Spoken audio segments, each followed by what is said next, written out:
బంగ్లాదేశ్ చరిత్రలో ఒక కొత్త అధ్యాయం మొదలైంది. దాదాపు 2 దశాబ్దాల తర్వాత బంగ్లాదేశ్ నేషనలిస్ట్ పార్టీ మళ్ళీ అధికారంలోకి వచ్చింది. ఆ పార్టీ చైర్మన్ తారిక్ రెహమాన్ బంగ్లాదేశ్ నూతన ప్రధానమంత్రిగా ప్రమాణ స్వీకారం చేశారు. ఒకప్పుడు జైలు శిక్షలు, రాజకీయ వేధింపులు, 17 ఏళ్ల ప్రవాస జీవితం గడిపిన తారిక్ నేడు దేశాధినేతగా తిరిగొచ్చారు. అయితే ఈ సందర్భంలోనే అప్పటి వరకు తాత్కాలిక బాధ్యతలు చేపట్టిన మహమ్మద్ యూనస్ భారత్ ని రెచ్చగొట్టే వ్యాఖ్యలు చేశారు.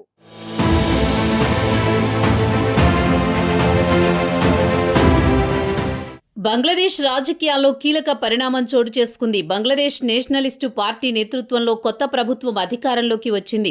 పార్టీ చైర్మన్ తారిక్ రెహమాన్ ప్రధానమంత్రిగా ప్రమాణ స్వీకారం చేశారు. ఢాకాలోని జాతీయ పార్లమెంటు భవన్ సౌత్ ప్లాజాలో జరిగిన ఈ కార్యక్రమంలో అధ్యక్షుడు మహమ్మద్ షాబుద్దీన్ స్వయంగా ఆయన చేత ప్రమాణం చేయించారు.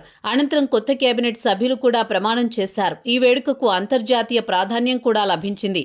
భారత్ తరపున లోక్సభ స్పీకర్ ఓం బిర్లా, విదేశాంగ కార్యదర్శి విక్రమ్ మిశ్రీ హాజరయ్యారు. ప్రధాని మోదీకి ఆహ్వానం పంపిన ఫ్రాన్స్ అధ్యక్షుడి భారత పర్యటన కారణంగా ఆయన ఢాకా వెళ్లలేకపోయారు. ఈ పరిణామాలు 2 దేశాల మధ్య సంబంధాలపై కూడా దృష్టిని కేంద్రీకరించాయి. ఈ నెల 12న జరిగిన 13వ సార్వత్రిక ఎన్నికల్లో బీఎన్పీ క్లీన్ స్వీప్ చేసింది. మొత్తం 297 స్థానాలకు ఎన్నికలు జరగగా 209 చోట్ల బీఎన్పీ అభ్యర్థులు గెలుపొందారు.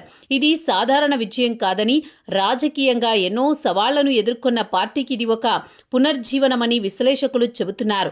తారిక్ రెహమాన్ రాజకీయంగా పుట్టుకతోనే మొదలైంది. ఆయన సామాన్య వ్యక్తి కాదు. ఆయన తండ్రి జియావుర్ రహమాన్ బంగ్లాదేశ్ మాజీ అధ్యక్షుడు కాగా, తల్లి ఖలీదా జియా 2 సార్లు ప్రధానిగా పనిచేశారు. 1971 విముక్తి పోరాటం సమయంలో చిన్న వయసులోనే తల్లితో కలిసి పాక్ సైన్యానికి చిక్కి జైలుకు వెళ్లారు. స్వాతంత్ర్యం వచ్చిన తర్వాత విడుదలయ్యారు. ఆయన తర్వాత విద్యాభ్యాసం పూర్తి చేయకుండానే వ్యాపార రంగంలోకి ప్రవేశించారు.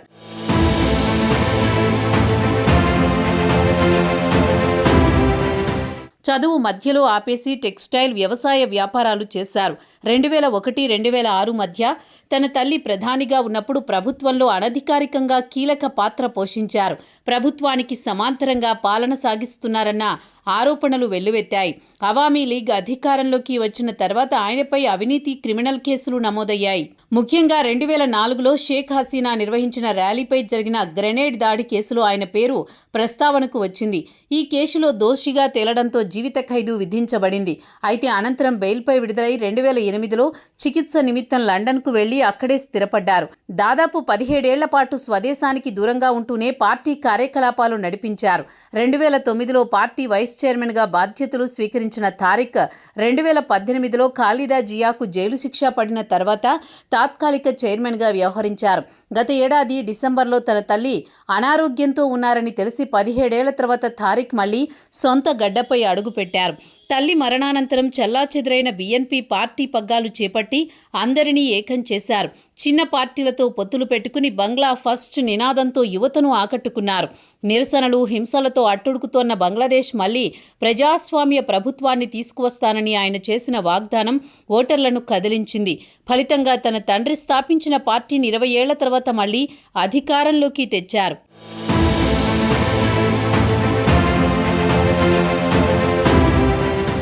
ఇక మరోవైపు తాత్కాలిక ప్రభుత్వ ప్రధాన సలహాదారుగా వ్యవహరించిన మహమ్మద్ యూనస్ బాధ్యతల నుంచి వైదొలిగారు. వీడ్కోలు సందర్భంగా చేసిన ప్రసంగం రాజకీయ వర్గాల్లో చర్చనీయాంశమైంది. తన పాలనలో బంగ్లాదేశ్ విదేశాంగ విధానానికి స్వాతంత్రం, సార్వభౌమాధికారం, గౌరవాన్ని తిరిగి తెచ్చామని పేర్కొన్నారు. ఇకపై ఇతర దేశాల ఆదేశాలతో ఢాకా నడవదని, ఢాకా ఎవరికీ లొంగిపోదని స్పష్టం చేశారు. ఇది పరోక్షంగా భారత్ను ఉద్దేశించి చేసిన వ్యాఖ్యలే అని విశ్లేషకులు భావిస్తున్నారు. ఆయన ప్రాంతీయ సహకారాన్ని ప్రస్తావిస్తూ నేపాల్, భూటాన్, భారత ఈశాన్య ప్రాంతాల్లో కనెక్టివిటీ పెంపుపై దృష్టి పెట్టాల్సిన అవసరాన్ని గుర్తు చేశారు. తన 18 నెలల పాలనలో బంగ్లాదేశ్ తన గౌరవాన్ని తిరిగి పొందిందని, విదేశీ శక్తుల సలహాలపై ఆధారపడాల్సిన అవసరం లేదని ఆయన అన్నారు. సముద్ర మార్గం బంగ్లాదేశ్కు పెద్ద ఆస్తి అని, నేపాల్, భూటాన్, భారత ఈశాన్య రాష్ట్రాలతో సంబంధాలు పెంచుకోవాలని సూచిస్తూనే తన పాలనలో 130 కొత్త చట్టాలు తెచ్చారని గర్వంగా చెప్పుకున్నారు. 600 ఎగ్జిక్యూటివ్ ఆర్డర్లలో 84% అమలు చేసి ఉద్దేశమని తెలిపారు. అంతర్జాతీయ పోర్టుల సామర్థ్యాన్ని ప్రపంచ ప్రమాణాలకు తీసుకువెళ్లడమే లక్ష్యమని వివరించారు. పోర్టు సామర్థ్యం పెరగకపోతే ఆర్థిక వృద్ధి మందగిస్తుందని హెచ్చరించారు. కార్మిక నిరసనలు, రాజకీయ విమర్శలు వచ్చినప్పటికీ దేశ ప్రయోజనాల కోసమే నిర్ణయాలు తీసుకున్నామని పేర్కొన్నారు.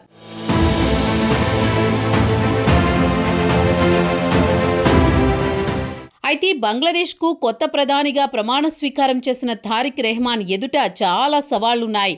ఒకవైపు ఆర్థిక వ్యవస్థను గాడిలో పెట్టాలి, మరోవైపు యూనస్ వంటి నేతలు రేపిన విదేశాంగ సెగలను చల్లార్చాలి. భారత్తో సంబంధాలు, చైనా ప్రభావం, ప్రాంతీయ భద్రత, ఆర్థిక సంస్కరణలను బ్యాలెన్స్ చేస్తారనేది ఇప్పుడు $1 మిలియన్ ప్రశ్నగా మారింది. అయితే ప్రజాస్వామ్య వ్యవస్థను బలోపేతం చేస్తామని, అభివృద్ధి పథంలో దేశాన్ని నడిపిస్తామని తారిక్ ప్రకటించారు.